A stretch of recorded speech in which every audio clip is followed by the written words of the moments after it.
Hello everyone, नमस्ते अनि स्वागत छ हजुरहरूलाई हिमालय किचनमा। र आज म बनाउन गइरहेको छु आलु, तिल अनि प्याजको अचार, जो चाहिँ एकदमै मिठो हुन्छ। यो चाहिँ एउटा सुक्खा अचार हो। र अब लागौँ यसको प्रोसेसतर्फ। यसको लागि चाहिने सामानहरू मैले आलु लिएको छु 1.5 किलो जति है। यो चाहिँ उसिनेर राखेको हो, मसिनो पिस पारेर काटेको छु।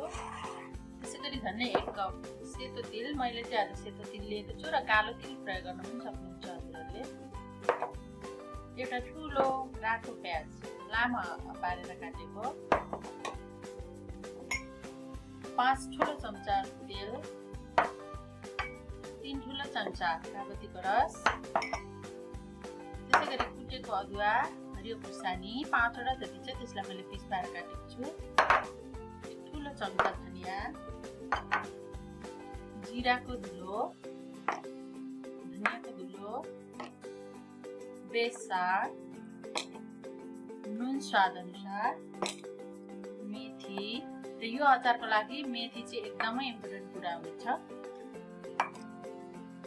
रातो खुर्सानी। र यसको लागि सबैभन्दा पहिला म यसमा सानो चम्चाको 2 चम्चा नुन राखेर यसलाई राम्ररी मिक्स गर्नेछु। र अब म अरू प्रोसेसतिर लाग्नेछु। तेल राख्दैछु र तेललाई केही बेर राम्ररी तात्न दिउँ। तेल राम्ररी तातिसकेको छ। अब म सानो चम्चाको 1 चम्चा मेथी यसमा राख्दैछु।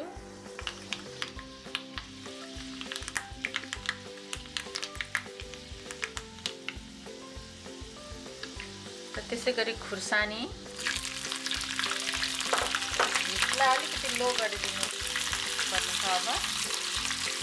र म अब सानो चम्चाको झन्डै 1 चम्चा जति बेसार यसमा राख्दैछु। र बेसार राख्दा राख्दै हामीले स्टोभलाई चाहिँ बन्दै गरिदिनु पर्ने हुन्छ।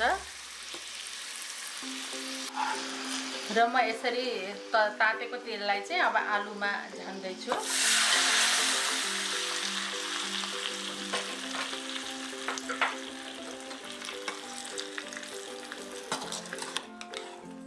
र अब सबै कुराहरूलाई एक गरेर यसमा राख्नेछु। प्याज,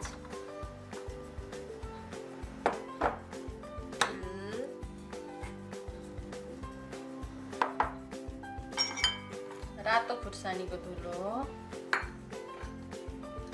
कुटेर राखेको अदुवा, धनिया पाउडर आधा चम्चा, सानो चम्चाको आधा चम्चा, जीरा पाउडर, कागतीको रस, हरियो धनिया,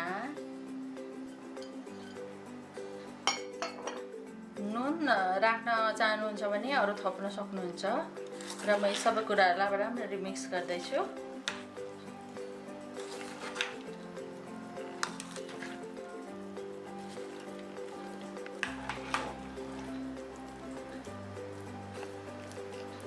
ल अचार पनि रेडी भएको छ। एकदमै राम्ररी मिक्स भएको छ। र यो चाहिँ हाम्रो नेपाली समाजमा एकदमै प्रचलित अचार हो। यस्तो जमघटहरूमा प्राय यो अचार सधैँ नै बनाउने गरिन्छ।